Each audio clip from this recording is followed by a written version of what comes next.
ಓಹ್, ಬೆರಣಿನ ಉಪಯೋಗಿಸಿ ಅದರಿಂದ ಹಾವಿ ತಗೊಂಡು ಮತ್ತೆ ಅದರದ್ದು ಶಾಖ ತಗೋಬೇಕಂತೆ. ಓಕೆ. ಅದೇ ಪೌಡರ್ನ ವಿಭೂತಿ ಮಾಡ್ತಾರೆ. ವಿಭೂತಿ ಬೆರಣಿಯಿಂದಾನೇ ಮಾಡೋದಾ? Chamarajapuram railway station back side ಹಾಂ. ಇಲ್ಲಿ ನಿಮಗೆ ಸಾಮಾನ್ಯವಾಗಿ ನೋಡ್ದಂಗೆ ಬೆರಣಿ ಸಿಗುತ್ತೆ. ಓಕೆ. ಸಾಮಾನ್ಯವಾಗಿ ಮೈಸೂರವ್ರಿಗೆ ಗೊತ್ತಿಲ್ಲ ಬೆರಣಿ ಎಲ್ಲಿ ಸಿಗುತ್ತೆ ಅಂತ. ಹಾಂ. ಓಕೆ. ಇದನ್ನ ಹಾಕೊಂಡು ನೀವು ಸೌದೆ ಒಲೆ ಉರಿಸ್ಬೋದು. 12 ಬೆರಣಿ 40 ನಿಮಿಷ ಉರಿತದೆ. ಓ, 12 ಬೆರಣಿ 40 ನಿಮಿಷ. ಓಕೆ. 2 ಬೆರಣಿಗೆ 1 ರೂಪಾಯಿ. 2 ಬೆರಣಿಗೆ 1 ರೂಪಾಯಿನಂತೆ. ಓಕೆ. ನಮ್ಮ ತಾಯಮ್ಮನವರು ಕೊಡ್ತಾರೆ. ಓ, ತಾಯಮ್ಮನವರೇ ರೆಡಿ ಮಾಡೋದು, ಇವರೇ ರೆಡಿ ಮಾಡೋದು. ಓಕೆ. ಇದ್ರ ಬಗ್ಗೆ ಏನೇನು ಉಪಯೋಗಗಳಿದೆ, ಹೌದು, ಆರ್ಗ್ಯಾನಿಕ್ ಇಂದ ಊಟ ಮಾಡಿದ್ರೆ ಏನೇನಾಗುತ್ತೆ ಅದನ್ನೆಲ್ಲ ನಮ್ಮ ತಾಯಮ್ಮವ್ರು ತಿಳಿಸ್ಕೊಡ್ತಾರೆ. ನೀವು ಅವ್ರ ಹತ್ರ ಕೇಳ್ಕೊಳ್ಳಿ, ಮಾತಾಡಿ. ನಮಸ್ತೆ. ಬೆರಣಿ ಮುಂಚೆ ಯೂಸ್ ಮಾಡಿದ್ನ ನಾವೆಲ್ಲ ಕೇಳ್ತಾ ಇದ್ವಿ. ಮುಂಚೆ ತುಂಬಾ ಬಳಸ್ತಾ ಇದ್ರು. ಮುಂಚೆ ಅಡಿಗೆಗೆ ಬಳಸ್ತಾ ಇದ್ದೋ, ಅಡಿಗೆ ಊಟಕ್ಕೆಲ್ಲ ನೀರಲ್ಲೇ ಉರಿ ಮಾಡ್ತಾ ಇದ್ದೋ. ಅದು ಎಲ್ಲ ತಲೆ ಉದ್ರಲ್ಲ. ನೀರಲ್ಲೇ ಉರಿ ಮಾಡಿದ್ರೆ ಬೆರಣಿ ಹಾಕೊಂಡು ಇದು ಮಾಡಿದ್ರೆ ಊಟಕ್ಕೂ ಆರೋಗ್ಯ ಹೇಗಿದೆ. ಓಕೆ. ಬೆರಣಿಲಿ ಮಾಡಿದ್ರೆ ಕೂದಲು ಉದುರ್ತಿರ್ಲಿಲ್ಲ. ಉದ್ರಲ್ಲ ಹಾಕೊಂಡ್ರೆ. ಇವಾಗ ಅದು ಇಲ್ಲೇ ಸಾಕು ಬಿಡಿ. ಅಯ್ಯೋ, ನಾವು ಬೆರಣಿ ಸುಮಾರು ನಾವು ಕಂಡ್ಮಟ್ಟು ತಾವಿಂದು ತಡ್ತಾ ಇದೀವಿ. ಸುಮಾರು ಚಿಕ್ಕ ಮಕ್ಕಳು ಒಂದು 5-10 ವರ್ಷದಿಂದ ನಾವು ತಡ್ತಾ ಇದೀವಿ ಬೆರಣಿನ. ಓಕೆ. ಮತ್ತೆ ಈಗಲೂ ತಡ್ತಾ ಇದೀವಿ ನಾವು. ಅದು ಸ್ಥಾನಕ್ಕೆ ಹಾಕೊಂಡ್ರಿ ಕರೆಂಟ್ ಹಾಕಿದ್ರೆ ಹೋಗುತ್ತೆ, ಬೇಗ ಬೇಗ ಉದುರ್ತದೆ, ಎಲ್ಲ ಮಾಡುತ್ತೆ. ಇದ್ರಲ್ಲಿ ಉದುರಲ್ಲ. ಓಕೆ. ಇದಕ್ಕೆ ಸಗಣಿ ಎಲ್ಲ ಹೇಗೆ? ನಿಮ್ದೇ ಹಸು ನಮ್ಮ ಹಸು ಇದೆ. ಎಷ್ಟಿದೆ ಹಸುಗಳು ನಿಮ್ದು? ಹಸು ಮೂರಿದೆ. ಮೂರನೇದೆಯಾ? ಓಕೆ. ನಾನು ಆಗ್ಲೇ ತಿಳಿಸಿದಾಗ ಸರ್, ನಾನು ಮುಂಚೆ ರೈತರಿಗೆ ಅದನ್ನೇ ತಿಳಿಸಿರೋದು. ನೋಡಿ, ಇವ್ರ ಹತ್ರ 3 ಹಸು ಐತೆ. ಆ ಬೆರಣಿಯಿಂದ ಇವರು ಅದರಿಂದಾನು 4 ಕಾಸು ಸಂಪಾದನೆ ಮಾಡ್ತಾವ್ರೆ. ಸಾಮಾನ್ಯವಾಗಿ ರೈತರುಗಳು ಏನ್ ಮಾಡ್ತಾವ್ರೆ ಅಂದ್ರೆ, ಹಳ್ಳಿಗಳ ಕಡೆ ಅವ್ರ ಹತ್ರ 5 ಹಸು, 3 ಹಸು, 8 ಹಸು, 10 ಹಸು ಎಲ್ಲ ಇರುತ್ತೆ. ಅದನ್ನೆಲ್ಲ ತಗೊಂಡೋಗಿ ತಿಪ್ಪೆಗೆ ಹಾಕ್ಬಿಡ್ತಾರೆ, ಗೊಬ್ಬರ ಮಾಡ್ತಾರೆ. ಅದೊಂದು 10 ಟನ್ ಗೊಬ್ಬರ ಆದ್ರೆ ಬರೀ ಅದ್ರಲ್ಲಿ ಬರೋದು 3-4 ಸಾವಿರ ರೂಪಾಯಿ ಅಷ್ಟೇ. ಅದ್ರಲ್ಲಿ ತುಂಬಾ ಕಮ್ಮಿ ದುಡ್ಡು ಸಿಗುತ್ತೆ ಅವ್ರಿಗೆ. ಆದ್ರೆ ಅವ್ರಿಗೆ ಬಹಳ ಲೇಜಿ ಆಗ್ಬಿಟ್ಟಿದ್ರೆ. ದಯವಿಟ್ಟು ಆ ಕೆಲಸ ಮಾಡಬೇಡಿ. ದಯವಿಟ್ಟು 1-2 ಕಾಸು ನೀವು ಮಾಡ್ಕೊಳ್ಳಿ. ನಿಮ್ ಕೈಲೇ ಇದೆ ಅದೆಲ್ಲಾನು. ಬೆರಣಿ ಮಾಡಿ. ನಾನೀಗ ಸ್ಟವ್ ತಯಾರು ಮಾಡಿದ್ದೀನಿ. ಬೆರಣಿ ಮಾಡಿ ನೀವು ಕೊಡಿ. ಅದ್ರ ಮುಖಾಂತರ ನಾವು ನಿಮ್ಗೆ ಆರೋಗ್ಯವಾಗಿ ಯಾವ ತರ ಉಪಯೋಗಿಸ್ಕೋಬಹುದು. ಹಳೆ ಕಾಲನ ಮರ್ತೇ ಬಿಡ್ತಾ ಇದ್ದೀರಾ ನೀವು. ಅದಕ್ಕೋಸ್ಕರ ನಾನು ಇದನ್ನ ಪರಿಚಯ ಮಾಡ್ಕೊಡ್ತಾ ಇದ್ದೀನಿ. ನಮ್ಮ ತಾಯಮ್ಮವ್ರನ್ನು ಪರಿಚಯ ಮಾಡ್ಕೊಡ್ತಾ ಇದ್ದೀನಿ. ಆರೋಗ್ಯ ಒಂದು. ಇನ್ನೊಂದ್ ಕಡೆ ಈಗ ಏನು ಪೆಟ್ರೋಲ್ ಬೆಲೆ ಅಥವಾ ಗ್ಯಾಸ್ ಬೆಲೆ ಏನು ಗಗನಕ್ಕೆ ಏರ್ತಾ ಇದೆ, ನಿಮ್ಗೆ ಗೊತ್ತು. ಅದನ್ನು ನನಗೆ ಈ ತರ ಅಟ್ಲೀಸ್ಟ್ ನಾವು ಹಳೆ ಕಾಲದಲ್ಲಿ ಏನು ಯೂಸ್ ಮಾಡ್ತಾ ಇದ್ವಿ ಅದಕ್ಕೆ ವಾಪಸ್ ಹೋದ್ರೆ. ಹೌದು ಸರ್, ವಾಪಸ್ ಹೋದ್ರೆ ತುಂಬಾ ಒಳ್ಳೇದು ಅಂತ ನನ್ನ ಭಾವನೆ. ಹೌದು. ಅದಕ್ಕೋಸ್ಕರ ನಾನು ತಾಯಮ್ಮನ್ನು ಪರಿಚಯ ಮಾಡ್ಕೊಡ್ತಾ ಇದ್ದೀನಿ. ಮತ್ತೆ ಈಗ ಯಾವ ತರ ಬೆರಣಿ ತಡ್ತಾರೆ, ಮತ್ತೆ ಅದು ಎಷ್ಟು ದಿನಕ್ಕೆ ಒಣಗುತ್ತೆ, ಅದು ಎಷ್ಟು ದಿನಕ್ಕೆ ನಾವು ಉಪಯೋಗಿಸಬಹುದು, ಅದನ್ನೆಲ್ಲ ನಮ್ಮ ತಾಯಮ್ಮವ್ರು ತಿಳಿಸ್ಕೊಡ್ತಾರೆ. ಬನ್ನಿ ಈಗ ಫಸ್ಟ್ ಹಸುನ ತೋರಿಸಿ. ಎಲ್ಲಿದೆ ಹಸು? ಮೇಯಕ್ಕೆ ಹೋಗಿದ್ಯಾ? ಓಕೆ. ಇಲ್ಲಿದೆ ಹಸು. ಇಲ್ಲೇ ಬನ್ನಿ. ಓ, ಇಲ್ಲೇ ಇದೆಯಲ್ಲ. ಇದೇ ಹಸುಗಳಾ? ಏನ್ ಹೆಸರಿಟ್ಟಿದ್ದೀರಾ ಇದಕ್ಕೆ? ಗೊತ್ತಿಲ್ಲಪ್ಪ ಹೆಸರು. ಅಲ್ಲಿ ನಮ್ಮ ಇಲ್ಲಿ ಕಡೆ. ಓಕೆ, ಅಲ್ಲಿ ಬರ್ಬೋದಲ್ಲ? ಇದೆಯಲ್ವಾ? ಇಲ್ಲ ಕನ್ನಡಿ ಹೋಗಿ ನಡಿ.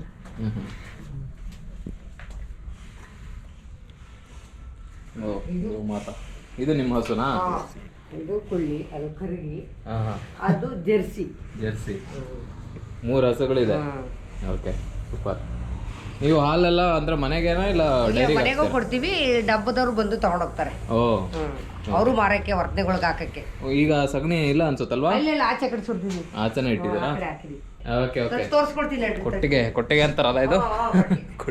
ಮೇಲೆ ತಲೆ ಹೊಡೆದು ಜೋಪನ. ನೀವು ಬನ್ನಿ. ವಾವ್, ಬನ್ನಿ. ಸರಪ್ಪ. ಇಲ್ಲ, ಏನು ಮಾಡಲ್ಲ. ಆಯ್ತು. ಓ, ಈ ತರ ಕೂಡ ಹಾಕೊಂತೀರಾ? ತೋರಿಸ್ಬೇಕು ನಿಮ್ಗೆ. ಒಂದು ತಟ್ಟೆ ತೋರಿಸಿ ಹೇಗೆ ಮಾಡೋದು ಅಂತ. ಇದೇನು ಫಸ್ಟ್ ಒಣಗಿಸ್ಕೋತೀರಾ? ಇಲ್ಲ, ಒಣಗಬಾರ್ದಲ್ವಾ? ಹಿಂಗೆ ಇರಬೇಕು.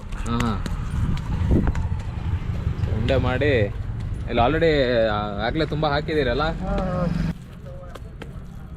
ಓಹ್, ಏನು ಪರ್ಫೆಕ್ಟ್. ವಾವ್.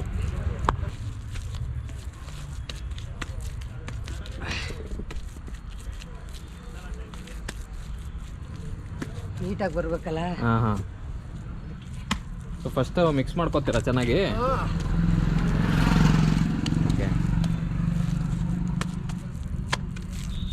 ಓ, ಬೆರಣೆ ಹಾಕೋದು ಒಂದು ಕಲೆ ಅಲ್ಲ. ವಾವ್.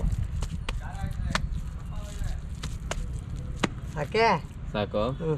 ಸೊ ಇದು ಇವಾಗ ಒಣಗಿರೋದಾ ಇದು? ಇದು ಅಡಿಗೆ ಎಷ್ಟು ದಿನ ಒಣಗಿಸ್ಬೇಕಿದೆ? ಈ ಥರ 3 ದಿನ 3 ದಿನ ಆದರೆ ಈಗ ತೆಗಿಯಕ್ಕೆ ರೆಡಿ ಇದೆಯಾ ಇದು? ಓ ಹಿಂಗೆ ರೆಡಿ ಇರುತ್ತೆ.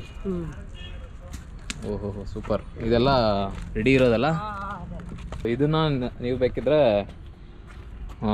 ಏನಾದರೂ ಒಲೆಗೆ ಅಥವಾ ನೀರು ಕಾಯಿಸೋದಕ್ಕೆ ಇದಕ್ಕೆಲ್ಲ ಬಳಕೆ ಮಾಡ್ಬೋದು. ಹಳೆ ಕಾಲದಲ್ಲಿ ಮಾಡ್ತಿದ್ರು, ಈಗ ತುಂಬ ಕಡಿಮೆ ಜನ ಫಾಲೋ ಮಾಡ್ತಿದ್ದಾರೆ ಇದನ್ನು. ಸರ್ ಬನ್ನಿ, ಫೈನಲ್ ಪ್ರಾಡಕ್ಟ್ ಇದೆ ಅಲ್ವಾ ನಿಮ್ಮದು? ಸೊ ನಿಮ್ಮದು ನಮ್ಮ ಭಾನು ಪ್ರಕಾಶ್ ಅವ್ರದ್ದು ಕೂಡ ಸೌದೆ ಒಲೆ ಇದೆ ನೋಡಿ. ಇದೆಷ್ಟೋ ಗಂಟೆ ಉರಿಯುತ್ತೆ ಅಂತ ಹೇಳ್ತಾರೆ. ಈ ಥರದ್ದು ಒಂದು 12 ಬಿರಣಿ ಹಾಕಿದ್ರೆ ಇದು ರೂಪಾಯಿ 2 ಬಿರಣಿ ಸರ್. ಓ, 1 ರೂಪಾಯಿಗೆ 2? 1 ರೂಪಾಯಿ 2. ಮುಂಚೆ ನಾವು ಚಿಕ್ಕದ್ರಲ್ಲಿ ಇರ್ಬೇಕಾದ್ರೆ 1 ರೂಪಾಯಿಗೆ 10 ಕೊಡೋರು. ಓಕೆ. ಕಾಲಕ್ರಮಣ ಎಲ್ಲ ಜಾಸ್ತಿ ಆಗೈತೆ ಓಕೆ ಓಕೆ ಅಲ್ವೇ? ಹಂಗಾಗಿ ಇವಾಗ ಏನ್ ಮಾಡ್ತಾವ್ರೆ ಅಂದ್ರೆ ರೂಪಾಯಿಗೆ 2 ಕೊಡ್ತಾವ್ರೆ. ಇದು ರೂಪಾಯಿಗೆ 2 ಅಂತ ತಗೊಂಡು ನೀವು ನಮ್ಮ ಸ್ಟವ್ ಒಳಗಡೆ ಈ ಬೆರಣಿನ ಹಾಕಿದ್ರೆ ಸರ್ 12 ಬೆರಣಿ 40 ನಿಮಿಷ ಉರಿಯುತ್ತೆ. ನಾವು ಅದನ್ನ ಟೆಸ್ಟ್ ಮಾಡಿದೀವಿ. ಮತ್ತೆ ಪಾತ್ರೆ ಕೂಡ ಕಪ್ಪಾಗಲ್ಲ. ಹೌದಾ? ಪಾತ್ರೆ ಒಂಚೂರು ಕಪ್ಪಾಗಲ್ಲ. ಈ ಬೆರಣಿನ ಒಂಚೂರು ಪಾತ್ರೆ ಕಪ್ಪಾಗಲ್ಲ. ಅದನ್ನು ತೊಪ್ಪೇನು ಹಾಕಿ ಬೆಳಗ್ಬಿಟ್ರೆ ಪಾತ್ರೆಗಳು ನೀಟಾಗಿ ಮೊದಲಾಗೆ ಮಾಡ್ತಾ ಇದ್ದಾರೆ.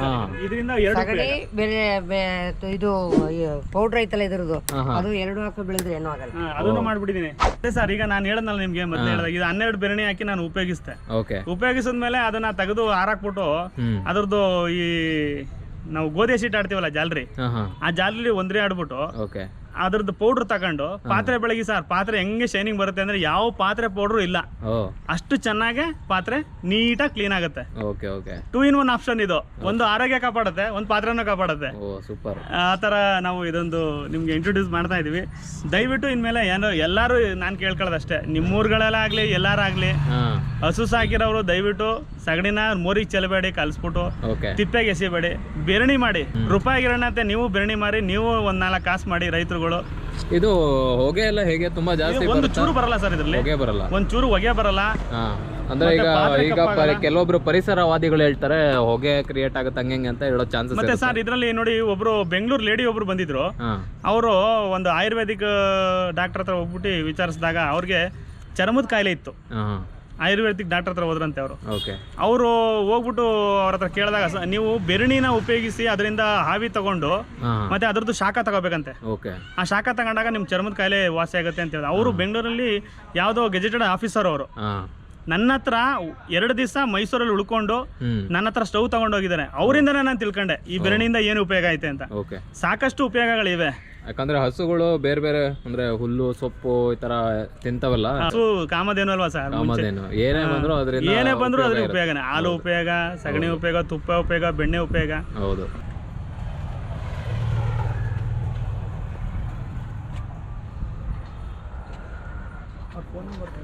ಅದೇ ಪೌಡರ್ನ ವಿಭೂತಿ ಮಾಡ್ತಾರೆ. ವಿಭೂತಿ ಬೆರಣಿಯಿಂದಾನೇ ಮಾಡೋದಾ? ಅಂದ್ರೆ ಸುಟ್ಟಾದ್ಮೇಲೆ?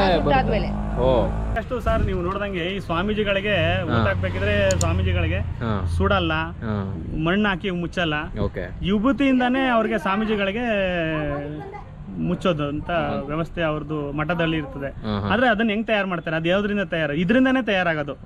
ಈ ಸಾಕಷ್ಟು ಬೆರಣಿನ ಲಾಟಗಟ್ಲೆ ಅವರು ಬರ್ನ್ ಮಾಡಿ ಅದರಿಂದ ಬರಂತ ಪೌಡರ್ನ ತಗೊಂಡು ಅದನ್ನು ಒಣಗಿಸಿ ಅದರಿಂದ ವಿಭೂತಿ ಮಾಡ್ತಾರೆ. ಹಳೆ ಸಂಪ್ರದಾಯಗಳನ್ನೆಲ್ಲ ತುಂಬಾ ಮರಿತಾ ಇದೀವಿ ನಾವು. ಅದನ್ನೆಲ್ಲ ಒಂದೊಂದೇ ಮೋಸ್ಟ್ಲಿ ವಾಪಸ್ ತಗೊಂಡ್ಬರ್ಬೇಕಾಗತ್ತೆ ಎಲ್ಲ.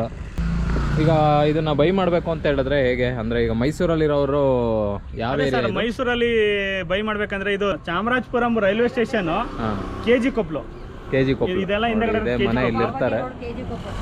ಇಲ್ಲಿ ಬೇಕಂದ್ರೆ ಇರುತ್ತೆ. ನೀವು ಲ್ಯಾಂಡ್ ಮಾರ್ಕ್ ಅಂದ್ರೆ ಇದೇನೆ, ನಿಮಗೆ ವಾಲ್ ಮೇಲೆ ಕಾಣುತ್ತಿದ್ದು. ಮತ್ತೆ ಅವರು ತಾಯಮ್ಮ ಅಂತ. ಸೊ ಇಲ್ಲಿ ಗೂಗಲ್ ಲೊಕೇಶನ್ ಹಾಕ್ತೀನಿ. ಮೈಸೂರಲ್ಲಿ ಇರೋರ್ಗೆ ಯಾರಿಗಾದ್ರೂ ಬೆರಣಿಗಳು ಬೇಕಂತ ಹೇಳಿದ್ರೆ ನೀವು ಡೈರೆಕ್ಟ್ ಈ ಲೊಕೇಶನ್ಗೆ ಬಂದು ಅದನ್ನು ಖರೀದಿ ಮಾಡಿ ಹೋಗ್ಬೋದು.